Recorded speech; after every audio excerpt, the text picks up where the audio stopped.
When I left the Air Force after 12 years, I promised myself one thing: no more noise, no engines, no orders, no sudden alarms in the middle of the night. Just quiet. I sold my condo in Colorado Springs, packed what little I owned, and bought a small, worn-out ranch in northern Wyoming. 50 acres, 2 barns that leaned more than they stood, and a house with pipes older than me. Perfect. I didn't buy it because it was beautiful. I bought it because it was mine.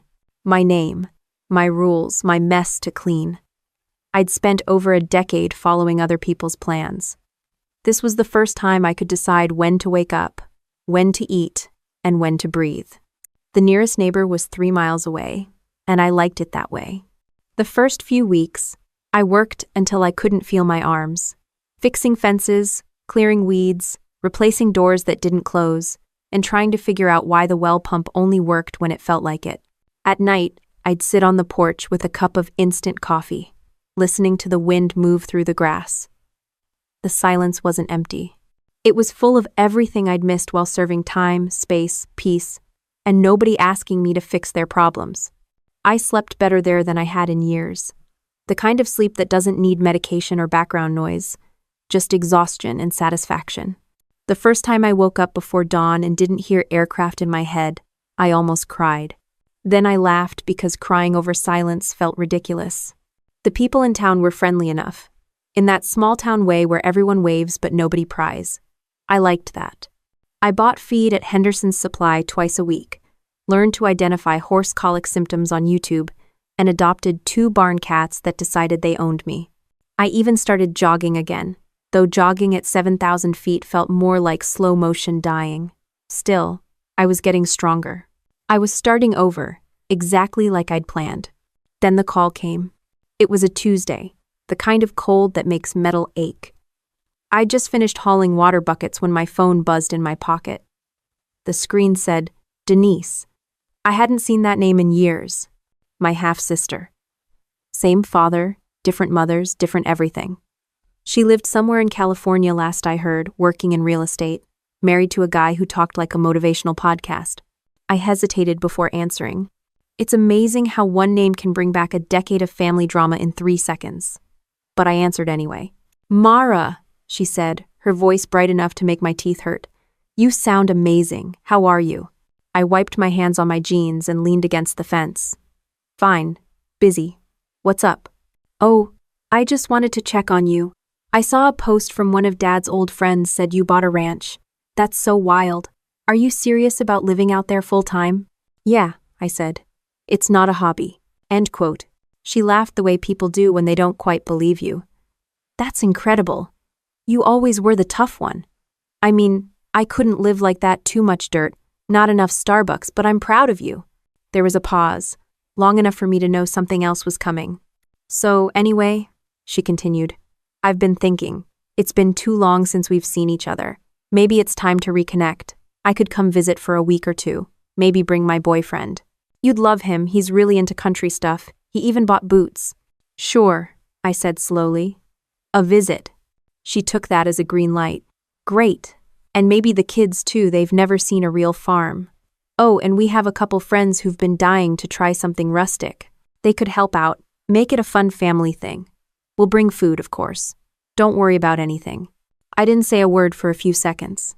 I could hear wind howling outside, the old screen door tapping in rhythm.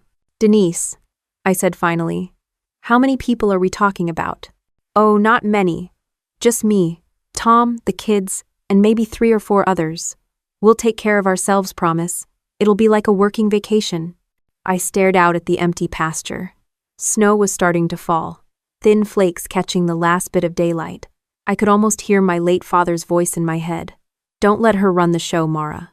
She always will if you give her an inch. I'll think about it, I said. You don't have to. We already booked the tickets, she said brightly. We'll drive from Denver next Friday. You'll see it'll be fun. We'll reconnect, like old times. Old times. The last time we'd reconnected, she'd emptied our father's savings account and sold his pickup without telling me. That was 5 years ago. She never apologized. I hung up after some polite small talk, then stood there for a long minute, phone still in hand. The cats brushed against my legs, meowing for dinner, but I barely heard them. A week. I had 1 week before the chaos landed. That night, I couldn't sleep. I lay there listening to the old house creak and the coyotes yipping in the distance. I thought about Denise's voice, the easy charm, the way she turned every conversation into a sales pitch. She always needed an audience. And now she was bringing one. The next morning, I started preparing not for guests, but for survival. I fixed the locks, stocked up on groceries, and made a list of boundaries in my notebook. No parties, no smoking in the barn, no touching the horses, no pretending you own the place. I underlined that last one twice. For 3 days straight, I cleaned every corner of the ranch. I wasn't trying to impress her. I just didn't want to give her any reason to say, "You need help running this place." Denise thrived on finding weaknesses. She'd smell opportunity in a broken gate or an unpaid bill. By Thursday night, the place looked solid. The fences were tight, the generator worked, and the horses were calm. I sat on the porch again. Same coffee mug, same view, but the peace felt thinner, fragile. I kept glancing toward the long dirt road that led to the main highway. Somewhere down there, my sister was packing, probably laughing about how cute my ranch life sounded. I took a deep breath of cold Wyoming air and told myself the same thing I used to say before every mission. Control what you can, plan for what you can't. Friday came fast. By noon, a white SUV appeared in the distance, kicking up dust as it climbed the hill toward the house. The sound of tires on gravel broke the quiet I'd earned. They were early. Of course they were. The SUV door slammed before the engine even stopped. I could hear laughter and a man's voice yelling, "Kids, look! Real cows!" The problem was, I didn't own cows. I walked down the steps, boots crunching against gravel, just in time to see my sister step out wearing designer sunglasses, a beige trench coat, and shoes that had never met dirt before. Behind her came a tall guy with perfect teeth and a "I fix things with my charisma" grin. 2 kids jumped out after him, followed by 3 adults dragging suitcases and selfie sticks. "Mara," Denise spread her arms like we were in a reunion commercial. "Oh my God, look at you. You look rustic." I forced a smile. "Welcome to Wyoming." She hugged me, the kind of hug that smelled like expensive perfume and boundaries being crossed. "This is Tom," she said, pulling the grinning man forward. "And the kids, Miles and Harper. Guys, say hi to Aunt Mara." The kids mumbled a hello, too busy arguing about Wi-Fi to make eye contact. "And these are our friends Jade, Colton, and Bry. They've been dying to experience real ranch life. Isn't this amazing?" I looked at the line of people standing in my driveway, all dressed for a vacation brochure, and nodded once. "Sure. Amazing." Tom clapped his hands. "All right, team, let's unload the gear. Denise said you had a guest house?" "Guest barn," I corrected. "There's a bunk area above the stalls. It's clean and has heat if you don't mind sharing space with horses." He laughed, thinking I was joking. "Oh, she's got jokes. I like her already." "How?" They started pulling out luggage the size of small refrigerators. One suitcase toppled into the dirt. The youngest kid shrieked. Denise looked at me like I'd planned the dust personally. "Is there someone who can help?" she asked. "You're looking at her." Her smile tightened. "Right. Of course. Hands-on experience." They made a production of hauling their stuff inside, commenting on everything like tourists in a zoo.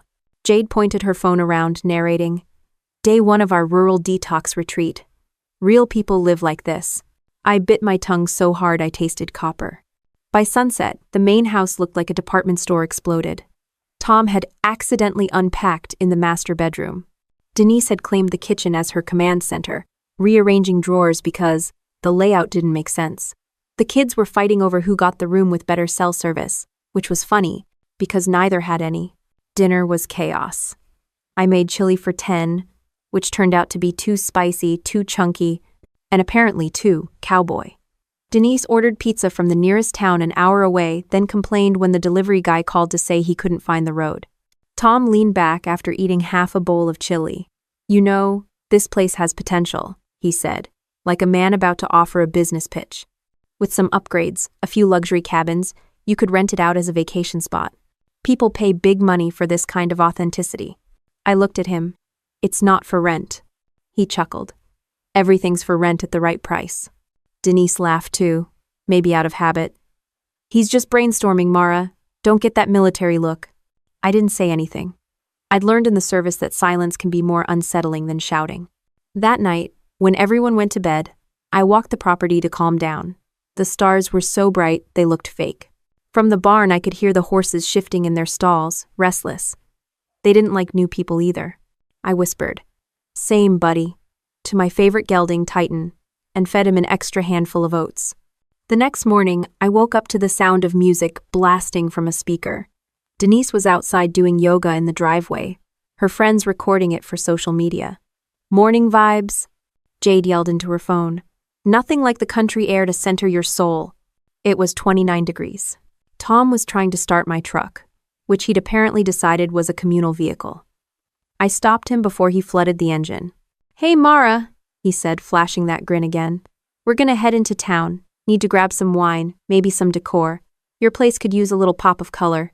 "It's not a spa," I said. "Exactly. That's the charm. W.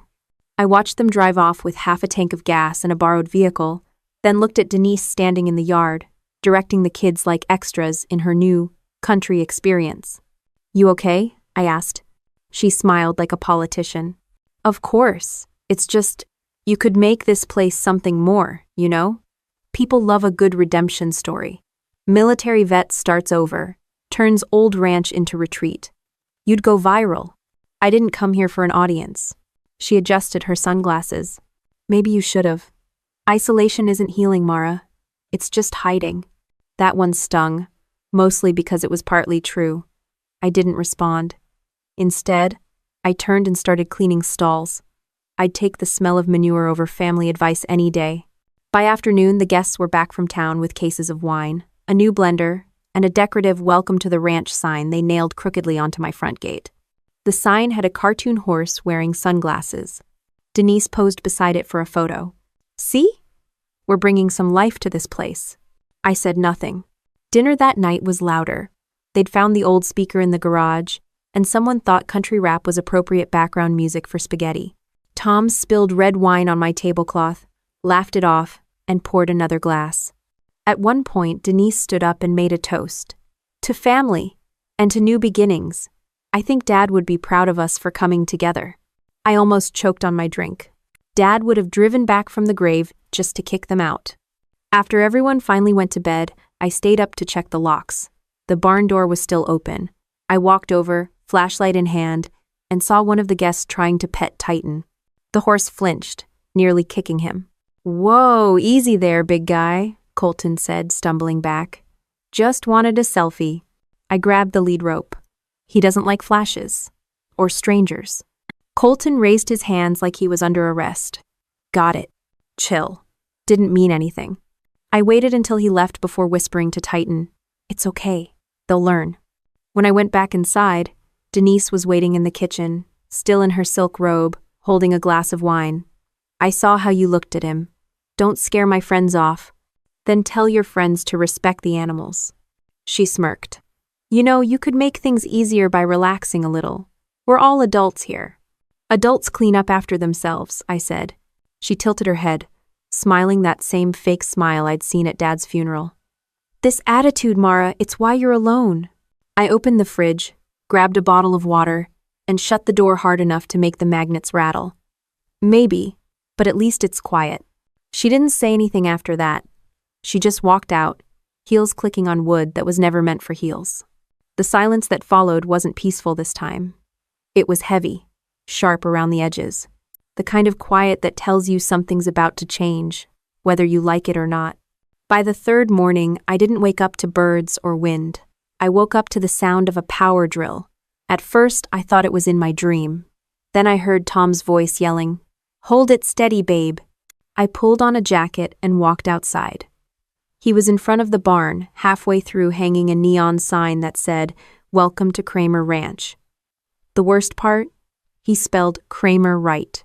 "What the hell are you doing?" I asked. Tom looked proud. "Branding.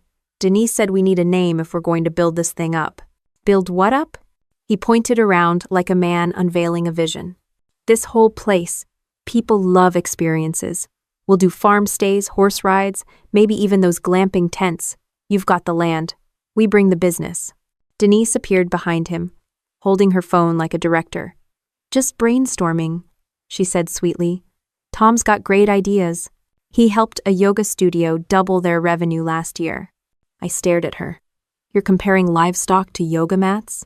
She smiled. "You could use some positivity."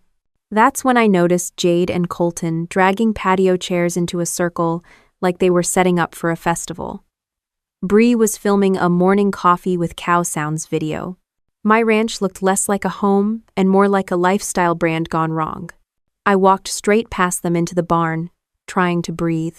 Titan nudged my shoulder, calm as ever. "At least one of us respects boundaries," I muttered, scratching behind his ear. By afternoon, they'd moved on from filming to improving the layout. Tom had taken down the tool rack in the shed to make space for a juice bar. Denise was reorganizing my pantry. When I told her to stop, she said, "You should thank me. You had cans in 3 different places." It was chaos. Chaos was standing right in front of me, wearing perfume that smelled like debt. Around 5, I found a real estate brochure on the counter. A sticky note read, "Call Mark. He's interested in rural properties." My stomach tightened. Denise was already making calls behind my back. I picked up the brochure, walked outside, and found her sitting on the porch swing like she owned the view. "Who's Mark?" I asked. She didn't even look up. "Just someone I met through Tom. He knows investors who love rustic properties. He said this land could go for a small fortune." "Nah, it's not for sale." "Mara, be realistic. You're one person trying to manage all this. You could cash out and live anywhere. Why break your back here?" "Because it's mine," I said. She sighed, the kind of sigh people use when they think they're being patient. "You've always been stubborn. Dad used to say that." I folded the brochure in half and tossed it in her lap. "Dad also said you'd sell his house if the paint started peeling." She flinched, just for a second. Then her smile came back thinner now. "That's unfair. So is showing up uninvited and acting like you're doing me a favor." The screen door creaked open behind me. Tom stepped out, beer in hand. Hey, no fighting, ladies. We're family." I looked at him. "You're not my family." He laughed like it was a joke, but I saw the flash of irritation. Denise stood up, brushing imaginary dust off her jeans. "You know what, Mara? You've been tense since we got here. Maybe you need to learn how to share space." "This isn't shared space." "Not with that attitude." She turned and walked inside, leaving me on the porch with the sunset and a throbbing headache. The next morning, I found my schedule written on the kitchen whiteboard. It wasn't my handwriting. Denise had listed breakfast, 8 a.m., family planning meeting, 10 a.m., and content brainstorming, 2 p.m. I erased the whole thing. 10 minutes later, she wrote it again. I spent most of that day fixing a water line while her group wandered around taking selfies with the horses. Tom offered to help, which meant standing nearby and talking about his social media strategy. "We could do sponsorships," he said.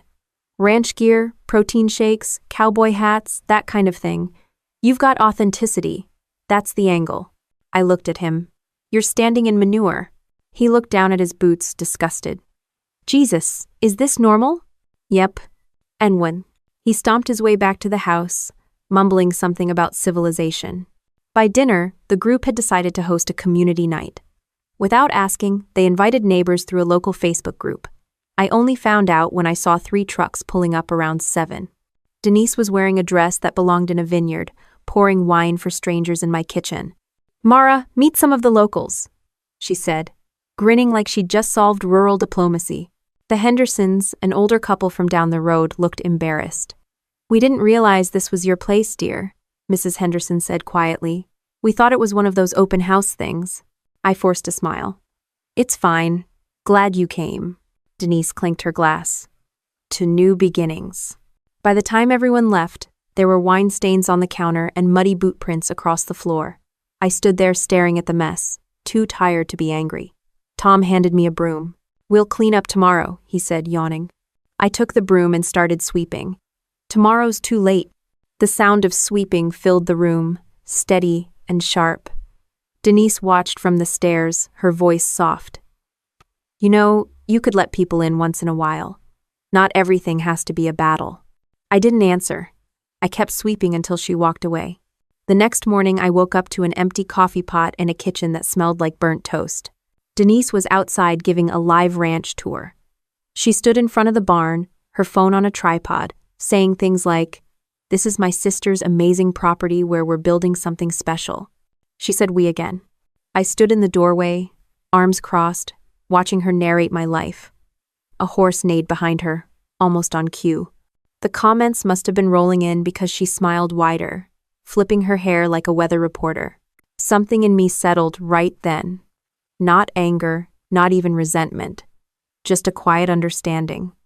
If she wanted to turn this into a show, fine. But the script was about to change. That night, I went through the notebook I'd kept since buying the ranch. The pages were filled with maintenance plans, crop schedules, and to-do lists. I turned to a fresh page and wrote at the top, Operation Respect. Underneath it, I wrote 4 simple lines. 1. Let them stay. 2. Let them talk. 3. Let them work. 4. Let them learn. The pen stopped moving, but my mind didn't. Out the window, I could see the barn lights glowing faintly through the dark. The horses were restless again. They knew change before humans ever did. I poured myself one last cup of coffee, black and strong enough to fight sleep, and leaned against the counter. Tomorrow, I'd stop trying to push them out. I'd give them exactly what they came for, an authentic ranch experience. The alarm went off at 4:30 a.m. I didn't hit snooze. The sky outside was still black, and frost had crept over the windows. I pulled on my boots, made coffee, and watched my breath fog in the kitchen air. Then I smiled, because today wasn't just another morning. It was day 1 of Operation Respect. I stepped out onto the porch and banged the old dinner bell hanging by the door. The sound ripped through the quiet like a gunshot. A few seconds later, lights flicked on in the house, and I heard confused voices. "Mara! What's happening?" Denise yelled from the hallway. "Morning chores," I said. "You wanted to live the ranch life, remember? It starts early." When she came down the stairs, she was wearing silk pajamas and a look of disbelief. "You're serious?" "Completely." I handed her a pair of gloves and a heavy coat. "Layer up, it's 28 degrees. The others stumbled out one by one, half asleep, wrapped in blankets. Tom was last, holding a mug of wine instead of coffee. "You can't be serious," he groaned. "I'm a veteran," I said. "I'm always serious." We started with feeding. I showed them how to mix grain and hay, then handed Tom the pitchfork. He took it like it was radioactive. "This thing weighs a ton." "Good. Builds character." Jade tried to record everything until I told her to put her phone away. "Horses don't like bright screens," I said. "Neither do I." By the time the sun came up, everyone was covered in dirt and regret. Denise had straw stuck in her hair. Colton's jacket was ripped from a close encounter with Titan. Bri stepped in something she refused to identify. Tom stood leaning against the fence, panting. "How do you do this every day?" "Discipline," I said. "And coffee." He looked like he might cry. Breakfast was quiet. Everyone sat hunched over their plates, exhausted and sore. I made eggs, toast, and more coffee. When Jade said she was vegan, I handed her oatmeal. She didn't argue. Afterward, I took them out to mend fences. The wind had picked up, biting through coats and patience. Denise tried to keep the mood light. "You know, this could be fun if we had some music." "Try the sound of hammering," I said. 2 hours in, Tom quit and went back to the house. The others lasted another 30 minutes. Denise stuck it out until noon before declaring her energy was misaligned. "Good," I said. "It's realigned now." By the time they crawled back inside, I'd finished the last post myself. I walked in to find them sprawled on the couch, groaning like survivors of a minor war. "You're welcome to rest," I said. "But dinner's at 6, and we eat after evening chores." Denise sat up. "Evening chores? You're kidding. Animals don't feed themselves." She gave a long sigh. "You're enjoying this." I poured another cup of coffee. A little. By the second day, the enthusiasm had collapsed completely. The crew tried hiding in their rooms, pretending to meditate or answer emails. I banged the bell again at dawn. Nobody moved. I knocked on doors until they did. Tom came out first, wrapped in a blanket. "You're like a drill sergeant." "Used to be one," I said. Denise followed, glaring. "You're making a point, right? Some kind of lesson?" "Exactly. You're learning respect for the land, For the animals, for the people who keep it alive. She shook her head. You can't teach respect by torturing people. Worked for me. That day, I assigned each of them a job. Denise was in charge of cleaning the chicken coop. Tom had to shovel manure from the horse stalls. The others took turns scrubbing water troughs. By noon, Denise's designer gloves were ruined, and Tom looked like he'd been in a fistfight with gravity. I didn't say a word. I just watched, steady and quiet. Sometimes silence teaches faster than speeches. During lunch, Jade asked, "Do people really live like this every day?" "People?" I said. "No. Ranchers do." She didn't know how to respond. None of them did. That evening, as the temperature dropped again, I handed out headlamps and said, "Night check." Tom groaned. What could possibly happen in the dark?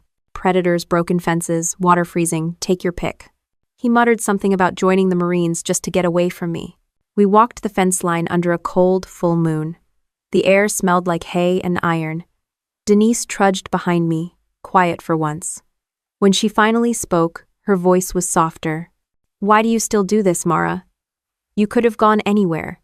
"Because it's real," I said. "Everything here depends on you doing your job right.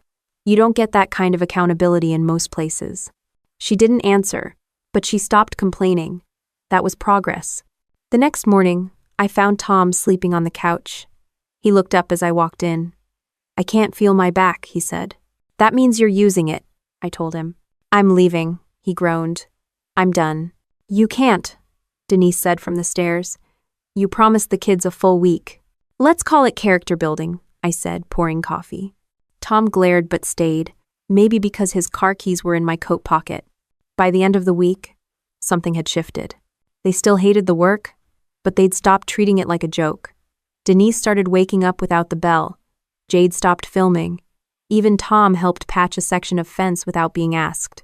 One night, we sat on the porch watching the sunset. It was the first time nobody talked, just the sound of wind and horses in the distance. Then Denise said quietly, "You really don't plan to sell, do you?" "Nope. You could make good money." "I already make peace," I said. She nodded slowly, like she was finally starting to understand what that meant. But the peace didn't last. It never does when people think they're losing control. The next day, Denise tried to reassert hers. She announced they'd host a dinner party to celebrate surviving the week. I let her. She dressed up the dining room with candles and linen she found in the attic. Tom grilled steaks out back. Music played soft, normal, almost nice. For a minute, I thought maybe we'd turned a corner. Then she made a toast. "To family," she said, raising her glass. "And to building something together. Maybe this place isn't just yours anymore, Mara. Maybe it's ours." The room went quiet. The only sound was the wind rattling the window. I smiled, slow and steady. "You're right," I said. "It's not just mine anymore. You're all part of it now." Tom grinned. "That's the spirit." I looked at him. "So, you won't mind living like real ranchers from now on?" He hesitated. "What does that mean?" "You'll see," I said, standing up to clear the table. They laughed, but I didn't. I finished washing dishes, turned off the lights, and walked to the breaker panel in the hallway. One quick flip, and the house went dark. Denise screamed from the living room. "What happened?" "Storm knocked out the power," I said, opening the front door to the howling wind.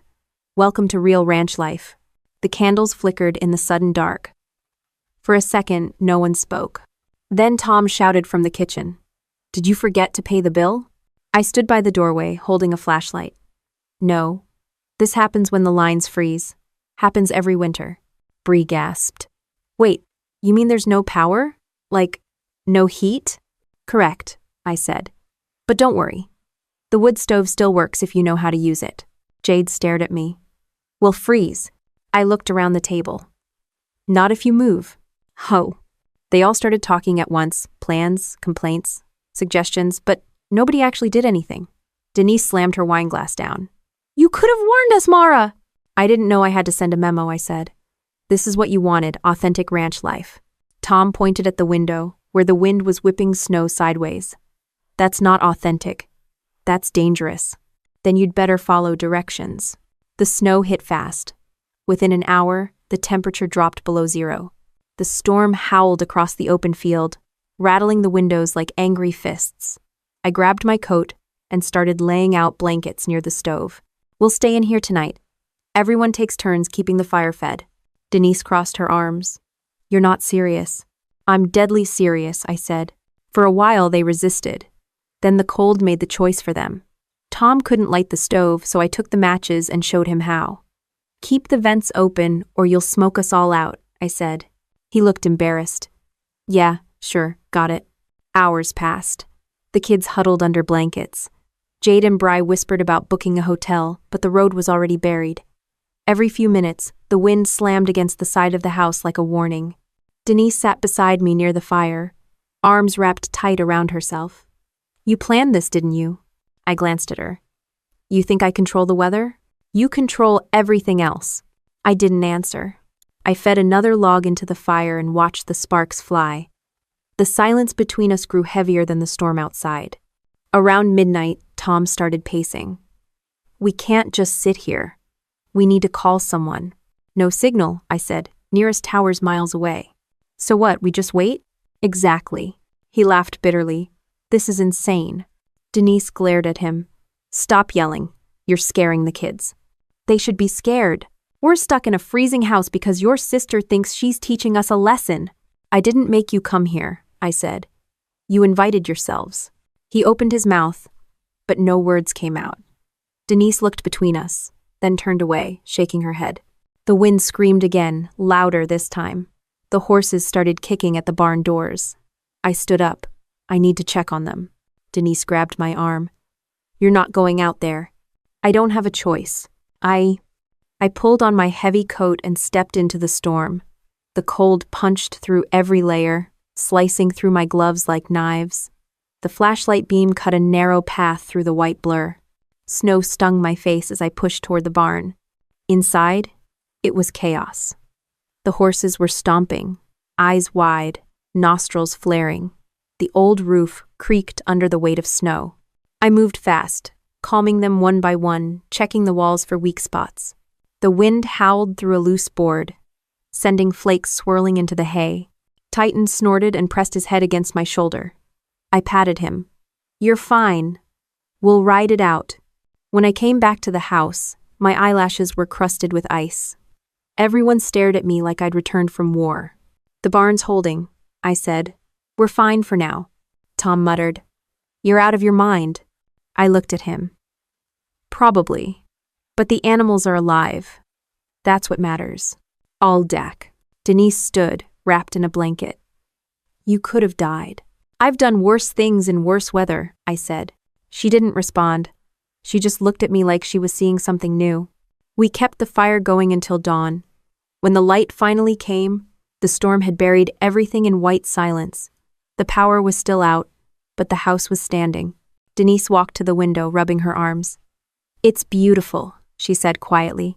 Yeah, I said, if you don't have to dig your way out. And, by mid-morning, I was outside again, clearing snow from the path. Tom tried to help but gave up after 10 minutes. Denise watched from the porch, then slowly joined in. No makeup, no sunglasses, just red cheeks and breath steaming in the air. Why do you do this? She asked between shovelfuls. Because it needs doing. She paused. You don't get tired? Every day. She nodded, then kept working. For the first time, she didn't look like someone pretending to belong. When the generator finally kicked back in that afternoon, everyone cheered. The lights flickered on, and the heater hummed to life. But I didn't feel relief. Not really. Something about that storm had shifted the balance. Later, Denise made soup with whatever was left in the pantry. It wasn't good, but nobody complained. We sat around the table, eating in silence. The kids looked calmer. Tom was quiet for once. Denise caught my eye across the table. Thanks, she said softly. For what? For keeping us safe. I didn't think you could do all this alone. I didn't think you'd try to. We both almost smiled. That night, the wind finally died down. I stepped outside for air, boots sinking into the snow. The sky was clear now, full of stars. The kind of quiet that makes you feel small and strong at the same time.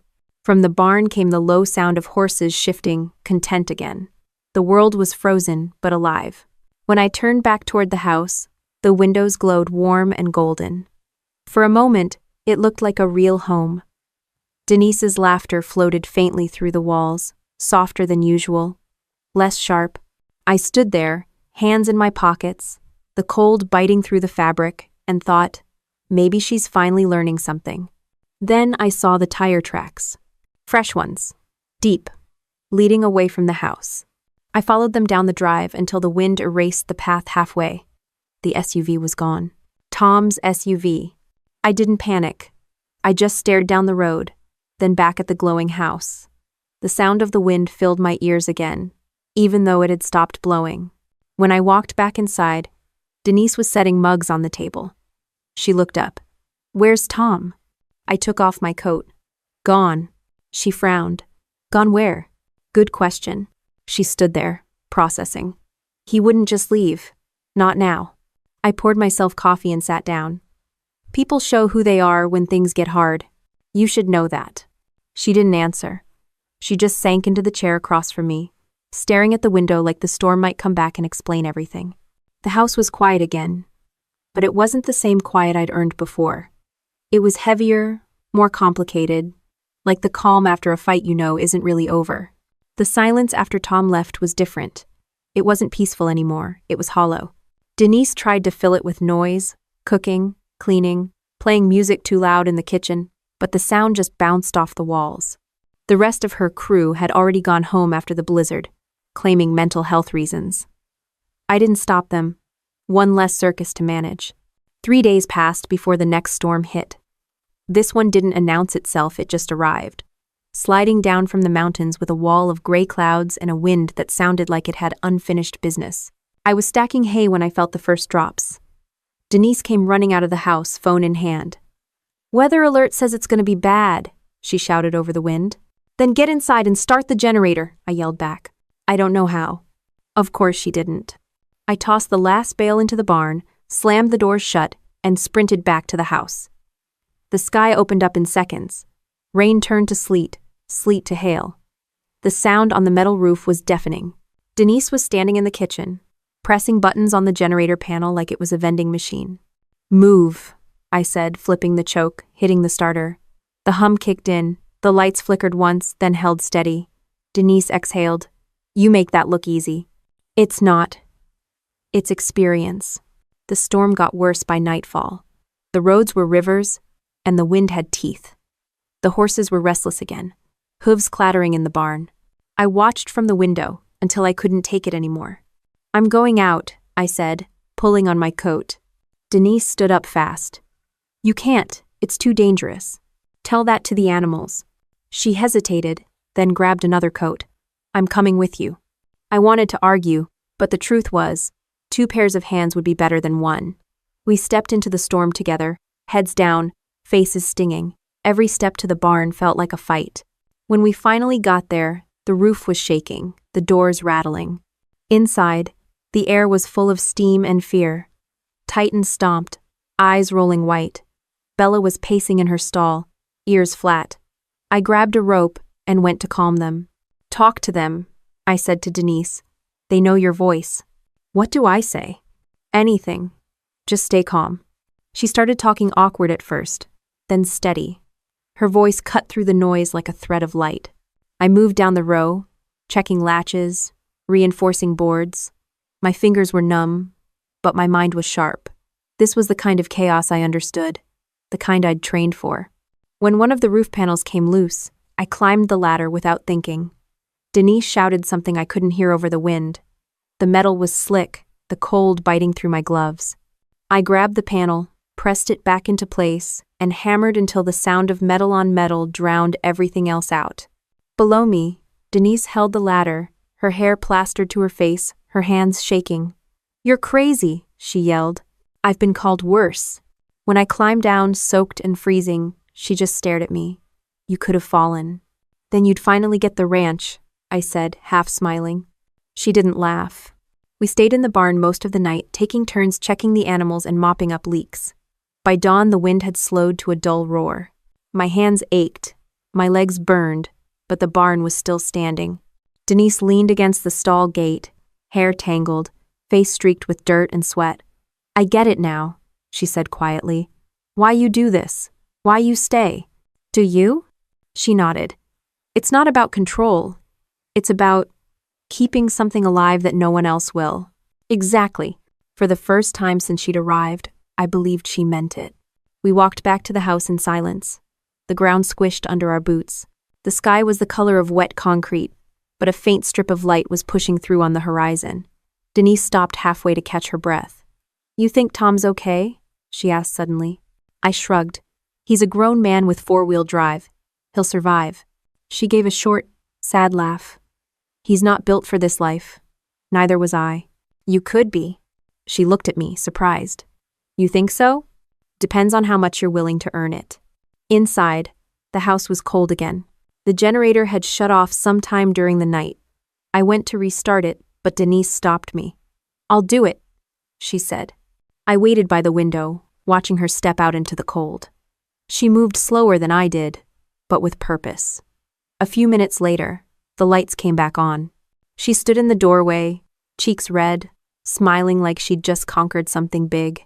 That wasn't so hard, she said. It never is the first time, I said. It's the fifth time when it's below zero and you've got frostbite that tests you. She rolled her eyes, but I saw pride under it. That afternoon we cooked a real meal stew, biscuits, even coffee that didn't taste like despair. We sat at the table like normal people, not rivals. For a while it almost felt easy. Then the radio crackled to life. A warning. Road closures throughout the county due to flooding. Stay home. Do not attempt to travel. Denise froze. Flooding? Yep. The snow melt's hitting fast. We went outside. The creek that ran along the back pasture had swollen to 3 times its size. Water tore through the fence line, carrying branches and debris. The ground trembled beneath our boots. Animals are fine, I said, scanning the field, but we'll need to divert that runoff before it hits the lower pens. Denise stared at the rushing water, horrified. How? With shovels. I mull. 2 hours later, we were knee-deep in mud, building trenches to guide the water away. My back screamed, my arms burned, and my gloves were soaked through. Denise worked beside me without complaining, face streaked with mud, hair plastered to her forehead. At one point, she slipped, landing hard in the muck. I reached down to help her up. She looked up at me, laughing through exhaustion. Still think I'm the city girl who can't handle dirt? Less talking, I said, pulling her up. More digging.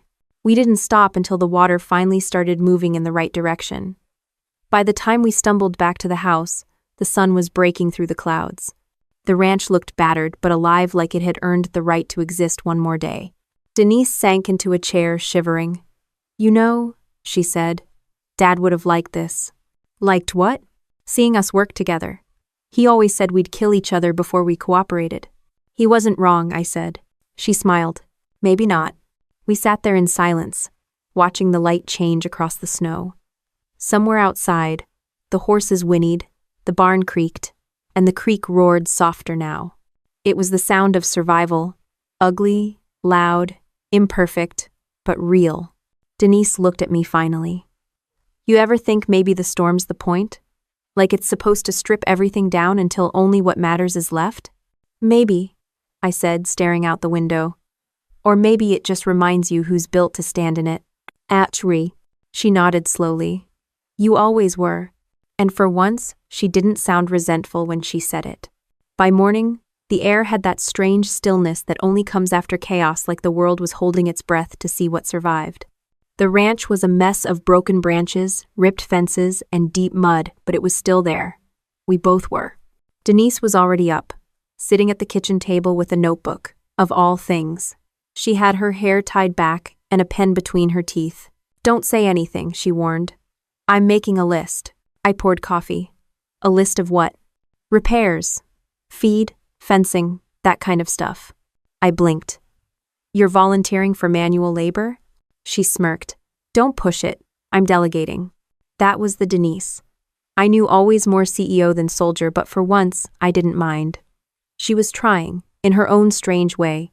The house smelled like coffee and wet wood. The heater hummed. It felt stable. Around mid-morning, We started checking the damage. The lower pasture had turned into a small lake, and the fence line by the creek was gone completely.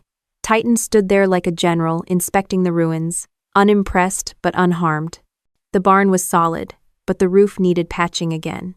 As we worked, Denise kept glancing toward the dirt road that led to town. She hadn't said Tom's name since he left, but it hung in the air between us. Finally, she broke the silence. "You think he's coming back?" "Honestly?"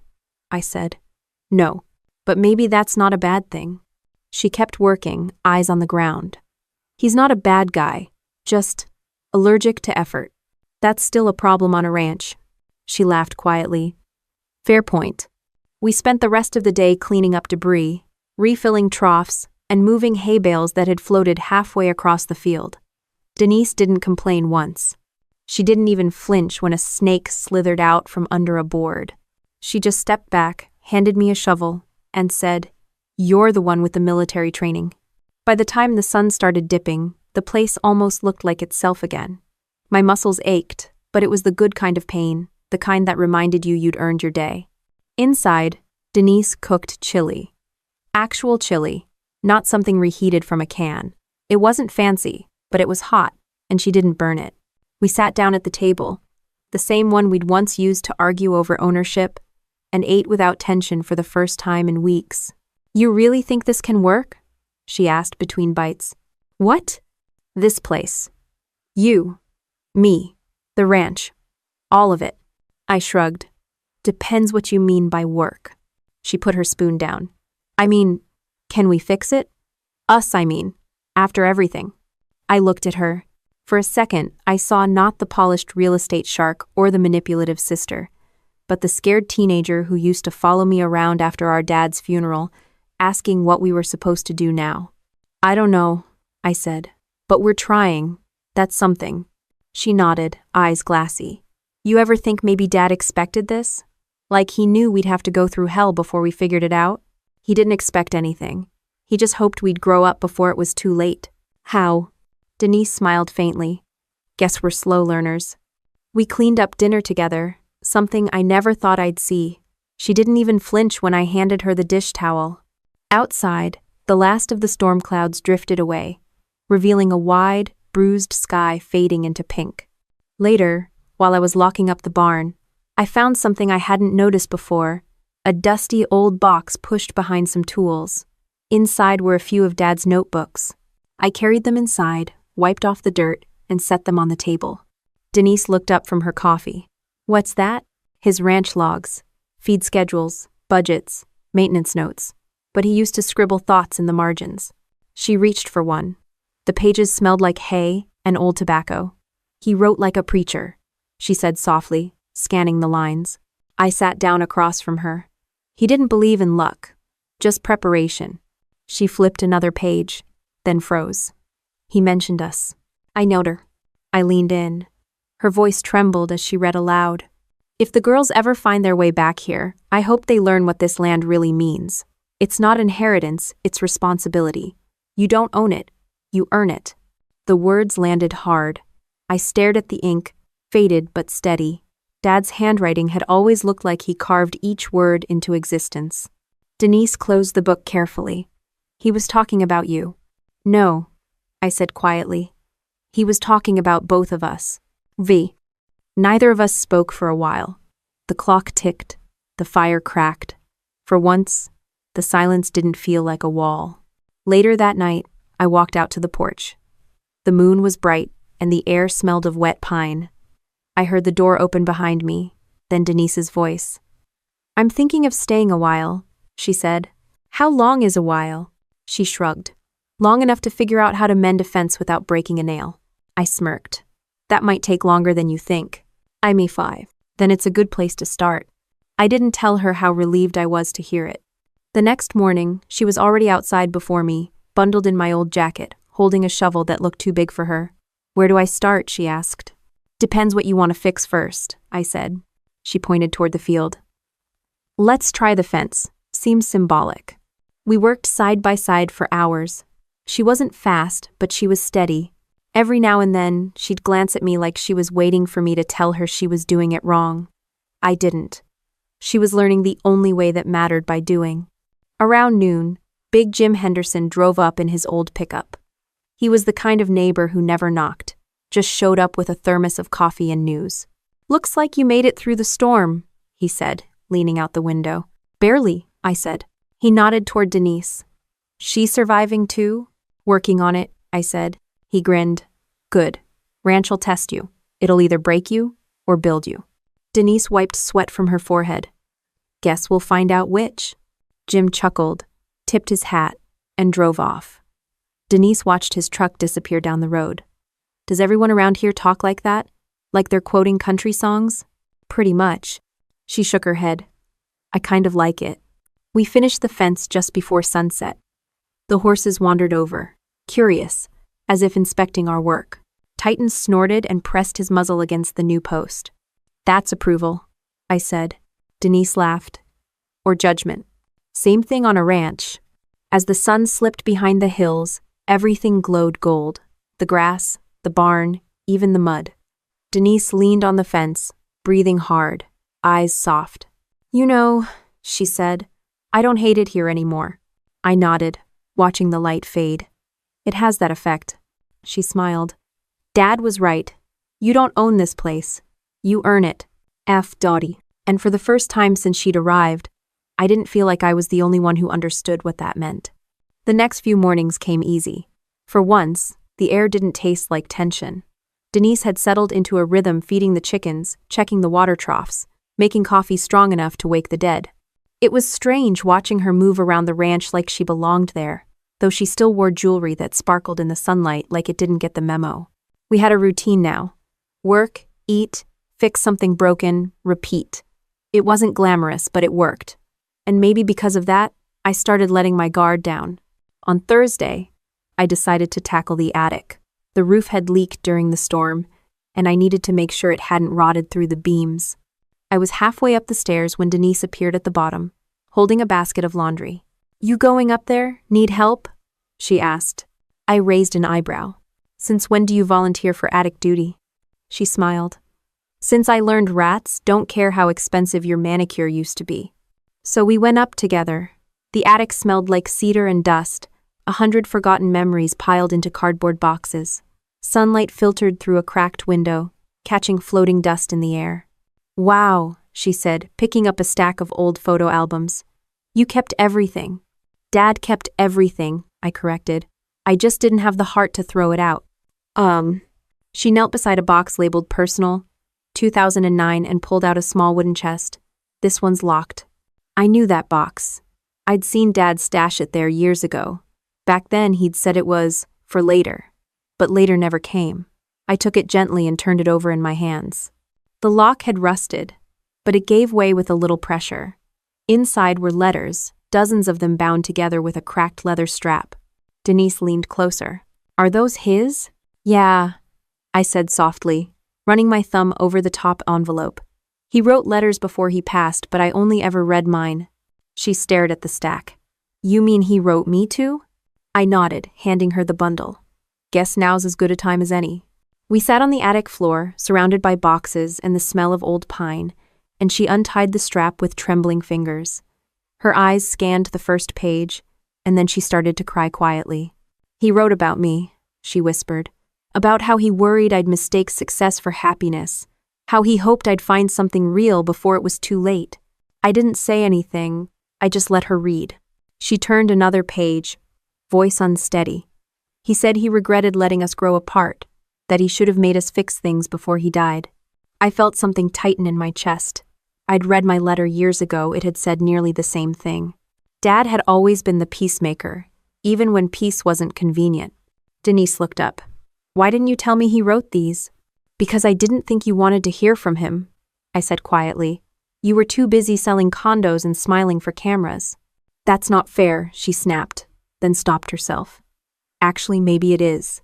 The attic was silent except for the wind outside. Then she asked, "Do you think he'd be proud of us now?" I smiled faintly. "If he saw you covered in mud-shoveling manure? Yeah, I think he'd be thrilled." She laughed through her tears. "That's twisted. Welcome to the family." We spent the next hour going through old photos, Dad teaching me to saddle a horse, Denise at her first high school debate, all of us at a county fair when things were still simple. It was weird how the past could hurt and heal at the same time. When we came downstairs, we brought the box with us. Denise put it on the kitchen table like a trophy. "You know," she said, "we could do something with all this. Maybe a memory corner, like a tribute to him. Or we could just keep it private," I said. "Not everything needs to be curated." She hesitated, then nodded. "You're right. He'd hate that." Later that day, Big Jim stopped by again, this time with his wife Dolly and a thermos of what she called coffee with motivation. They came to check the fences and ended up staying for lunch. Denise told them about the letters, about Dad's words, about how she'd finally started to get it. Dolly smiled kindly. "That land'll teach you faster than any lecture. Sounds like you're passing the test." Denise grinned. "Barely." Big Jim leaned back in his chair. "Ain't about grades. It's about showing up every day." After they left, Denise went quiet for a while. Then she said, "He's right, you know, about showing up. That's what I never did before. I thought family meant holiday dinners and photo albums. But it's this, isn't it? It's every damn day." "Pretty much," I said. She walked to the window, staring out at the barn. "Then I want to stay longer. Maybe a few months. Help with spring prep." I turned to her.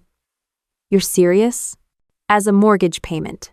That was Denise's version of commitment, and it was good enough for me. Over the next few weeks, she kept her word. She learned how to rotate feed schedules, drive the ATV, even muck stalls without gagging. The more she did, the less she talked about opportunity and potential buyers. Instead, she started asking things like, "What kind of grass grows best for the horses?" Or, "How do you know when the weather's about to change?"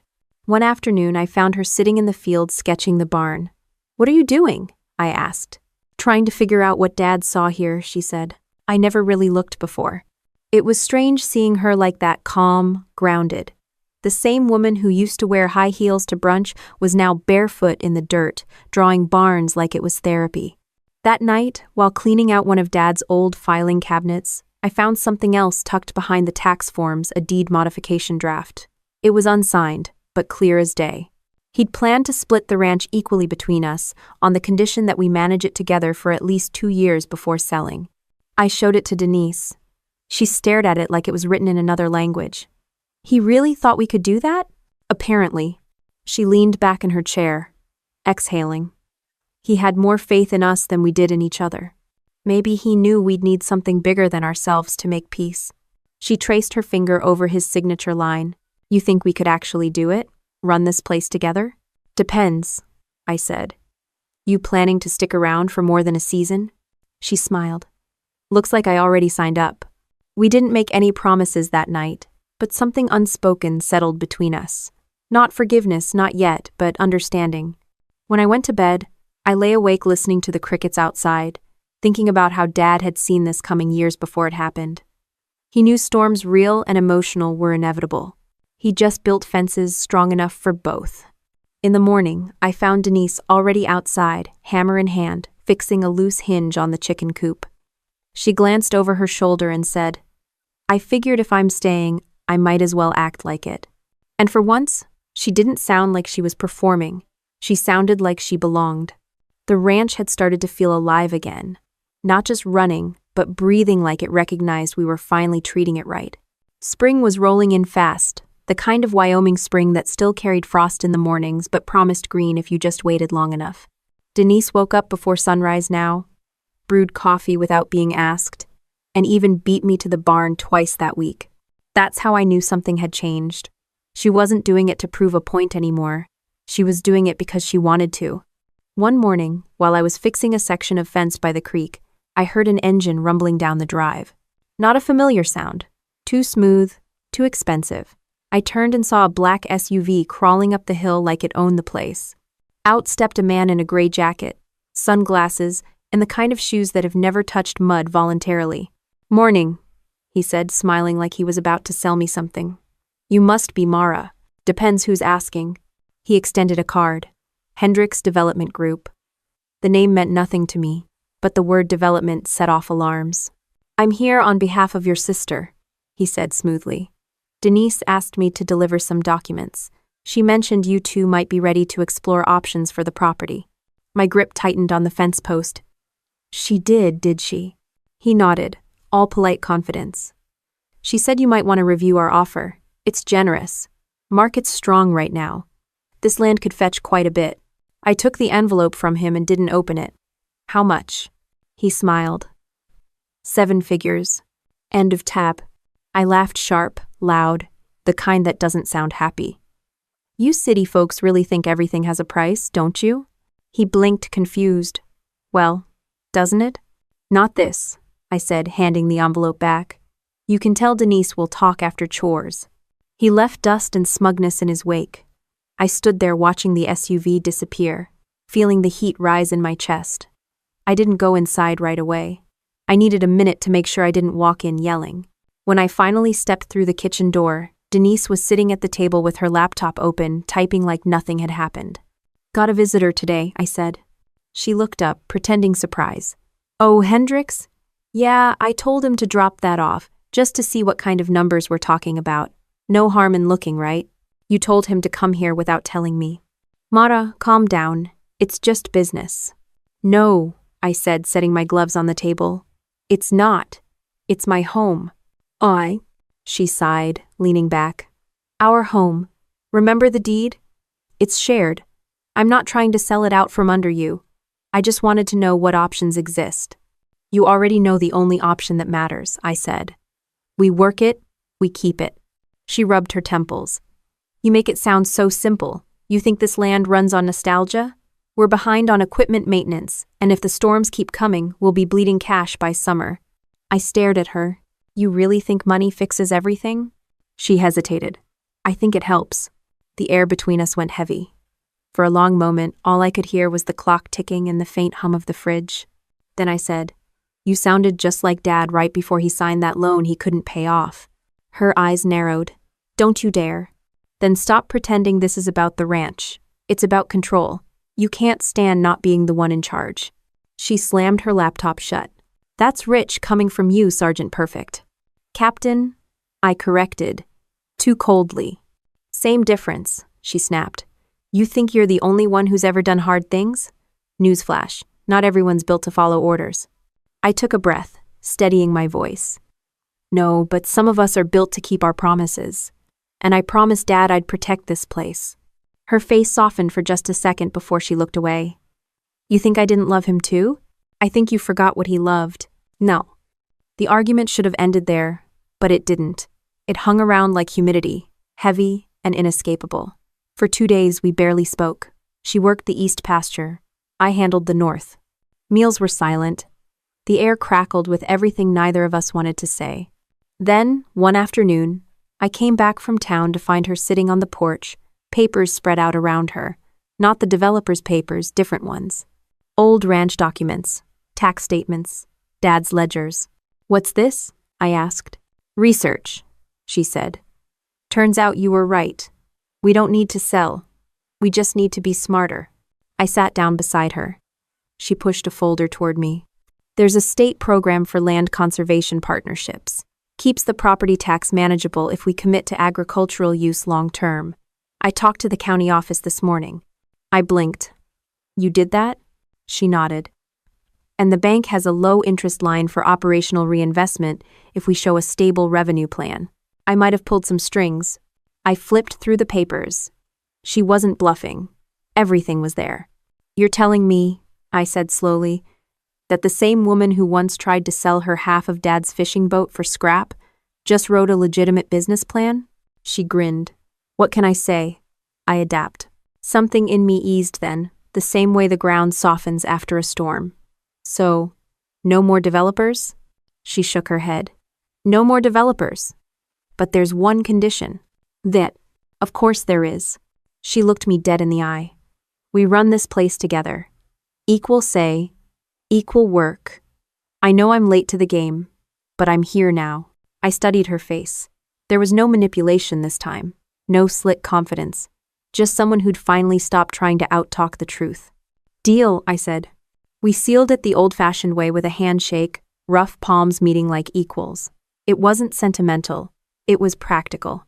the kind of agreement that carried weight because both sides had finally earned it. The next morning, she drafted a formal proposal to the county for conservation status. I signed it. We mailed it together. On the way back from town, she rolled down the window and let the wind whip her hair around, laughing like she hadn't done since we were kids. "You realize," she said, "this means I'm officially a rancher." "Not yet," I said. "You still need your first blister." And she held up her hand, showing a fresh one on her palm. "Already got it." I laughed. And for once, it wasn't sarcastic. That evening, as the sun dropped behind the mountains, we stood by the fence, watching Titan chase the last bit of light across the field. Denise turned to me and said, "You know what's funny? I came here thinking you needed saving." I smiled. And it turns out I did. The wind picked up again, carrying the smell of rain and hay. I didn't say anything. There wasn't anything left to prove. We'd both finally chosen the hard thing, the honest thing. And the land, for the first time in a long time, felt like it believed in us too. The deal with the county went through faster than either of us expected. A week later, a plain white envelope arrived in the mail with the official letter Conservation Partnership approved. The ranch was safe, at least on paper. We'd earned breathing room, though the land didn't care about paperwork. It still demanded work every sunrise. By June, the grass was tall and the horses restless. We'd fixed fences, repaired the roof, and even started training a few rescues from the Hendersons' lot. Denise named one of the colts Lucky, claiming it suited him because he didn't die the first day he met her. He tried to bite her 3 times before accepting his fate. That summer felt like something steady for the first time. We worked in rhythm, me handling the livestock schedules, her managing the books and supply runs. No more shouting, no passive-aggressive notes on the fridge, no silent dinners, just tired, honest coexistence. But peace doesn't test people. Pressure does. It started with a phone call on a Wednesday afternoon. Denise was in town picking up feed, and I was out by the west pasture when I saw her SUV speeding up the drive. She jumped out before the engine stopped. "We have a problem," she said, waving her phone. My stomach tightened. "What kind of problem?" She handed it to me. On the screen was an email, one I wished I hadn't read. It was from Hendricks Development Group, the same suit who'd shown up months ago. Only this time, the offer was bigger, much bigger. $3.2 million, I said flatly. Denise nodded, arms crossed. They found out about the conservation status. Apparently, they can still buy the rights if we dissolve the partnership. They even said they'd handle the legal side. I handed her phone back. "Let me guess. They want an answer fast. By Friday." I turned toward the field. The horses were grazing under the sun, tails swishing lazily. The mountains beyond were wrapped in light haze, ancient and indifferent. "You already know what I'm going to say." Denise sighed. "I know. But listen to me, this isn't like before. This could pay off all the loans, fund expansion, build new barns, or destroy everything," I interrupted. She rubbed her forehead. "I'm not saying we sell. I want to look at it." I could feel the old instinct rising in me, the one from years in command, the part of me that needed to control, to draw lines. But this wasn't a battlefield, and Denise wasn't the enemy, so I took a breath. "Fine," I said. "You want to look? Let's look. Together." End of Trine. That night, we sat at the kitchen table with laptops open and coffee that tasted like regret. Denise went through spreadsheets and forecasts, explaining numbers like she was pitching a client. She was sharp, focused, convincing. And for a second, I almost saw her point.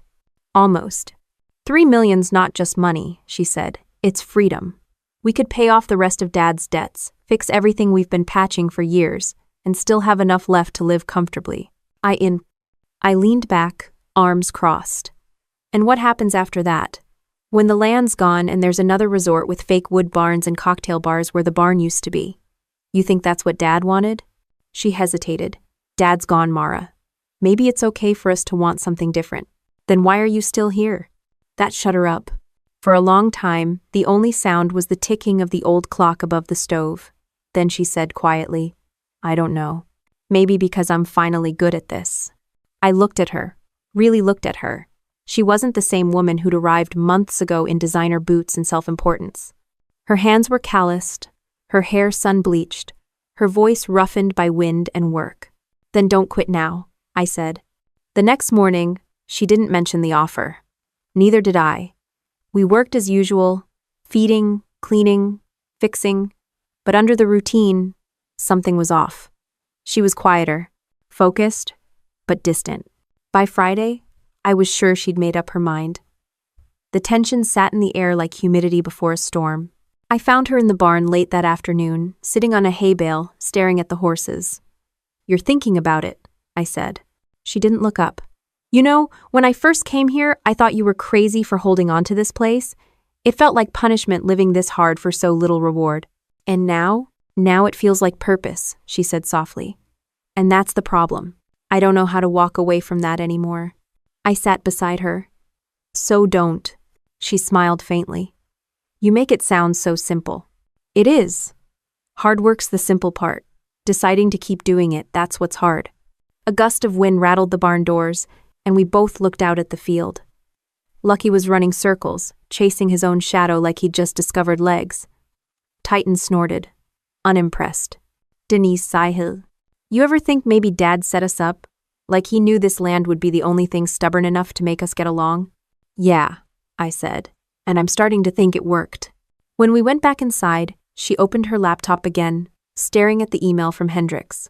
Her finger hovered over the trackpad. I didn't say a word. She didn't need me to. Finally, she exhaled and hit delete. I poured 2 glasses of whiskey, Dad's old bottle, the one we saved for real moments. She raised hers. "To bad decisions that turned out right," she said. "To the ranch," I added. We clinked glasses and drank. The whiskey burned just enough to feel honest.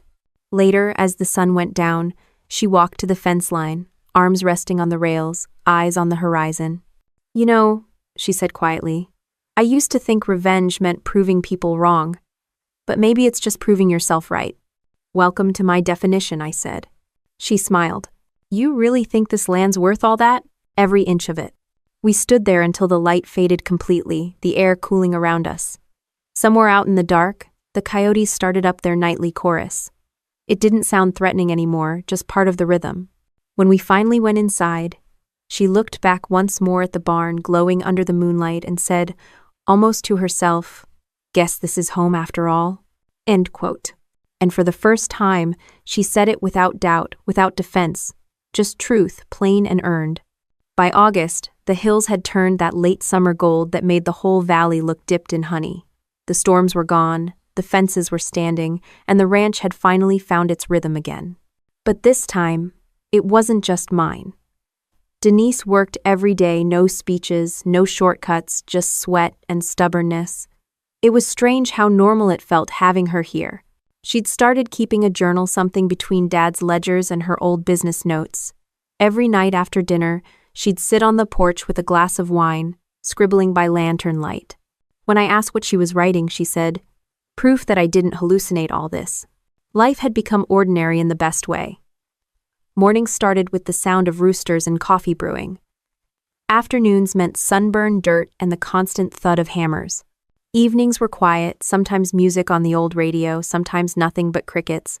Then one Saturday, a letter came addressed to both of us. It was from the county clerk's office. Inside was the final deed update confirming the conservation easement, and with it, Dad's old trust paperwork, updated and notarized years before he passed. I hadn't known it still existed.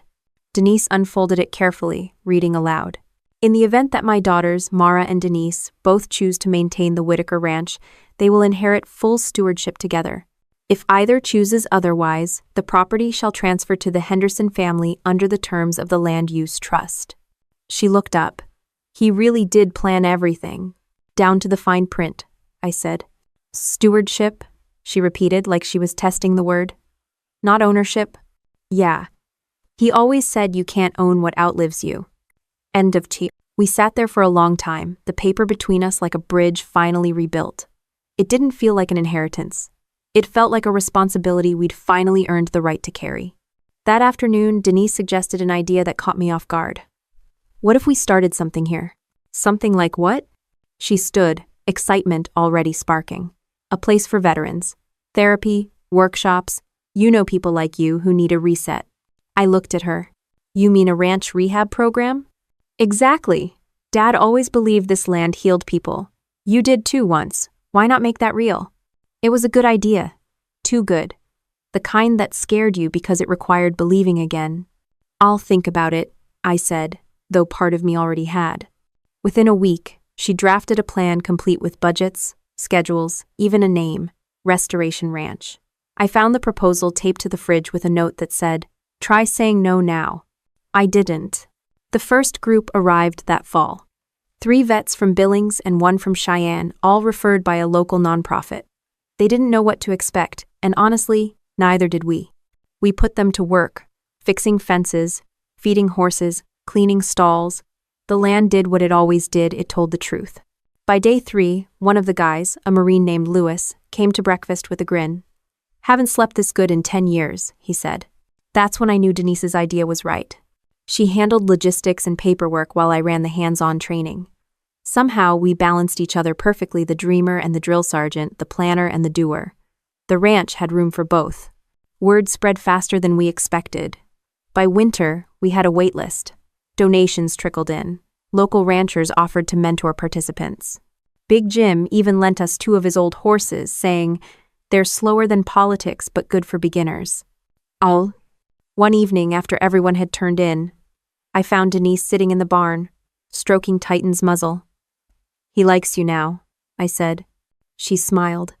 "Took him long enough. Same could be said for us." She laughed. "Fair." The lantern light flickered across her face, softening the years that had hardened her. "You know," she said quietly, "I used to think revenge was about winning, proving someone wrong, but what we're doing, it's not revenge, it's redemption."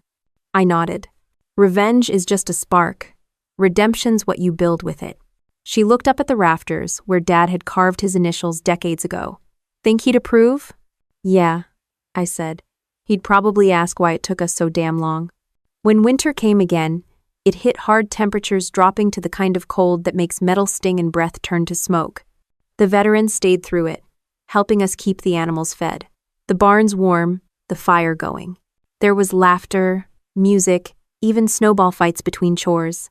The ranch had seen harder winters, but never one so full of life. On Christmas morning, Denise handed me a small wrapped box. Inside was a pocket knife, Dad's old one. The blade was dull, the handle worn smooth. "I found it in the attic," she said. "Figured it should go back to the person who actually knows how to use it." I turned it in my hand, tracing the initials carved into the handle. "He used this to cut every fence wire and open every stubborn feed bag. And every letter that started with 'Girls, I told you so,'" she added. We both laughed, the kind that comes from a place past bitterness. Outside, the snow glowed under a pale sunrise. The horses snorted clouds into the air. The veterans were already outside shoveling paths, arguing about the best way to salt the walkways. It was messy, loud, real, everything Dad's ranch had always been. Later that day, Denise called everyone into the barn. "I have something to say," she announced, standing awkwardly beside Titan like she'd rather be anywhere else. "When I came here, I thought this place was just land. Dirt, fences, animals. But it's not. It's what you build when you stop running from yourself. So, thanks for letting me stay long enough to figure that out." The room went quiet. Then someone started clapping. It spread until the whole barn echoed with applause. Denise rolled her eyes, but her face gave her away. She was proud, in that quiet, grateful way that doesn't need words. That night, after everyone turned in, I went out to the porch. The sky was crystal clear, stars sharp as ice. Denise joined me a few minutes later, 2 mugs of coffee in hand. "Still think you should have sold it?" I asked. She shook her head. "I think this is the first good investment I've ever made." We stood there a long time, watching the snow fall again, light and quiet. The kind of snow that doesn't destroy, it just covers, renews, makes everything look possible again. "You know," she said, "Dad used to tell me revenge never fixes anything." I smiled. He was half right. It doesn't fix, it restores. She nodded slowly. "Revenge is restoration. And peace," I added, "is earned." The wind picked up, carrying the smell of pine and smoke. Somewhere inside the barn, Titan whinnied, and someone started laughing. The sound drifted across the field, warm and alive. For the first time in years, I didn't feel like I was guarding something fragile. I felt like I was part of something growing. The ranch didn't just belong to us anymore, it belonged to everyone who came here to rebuild, to forgive, to start over. And maybe that was the real inheritance all along.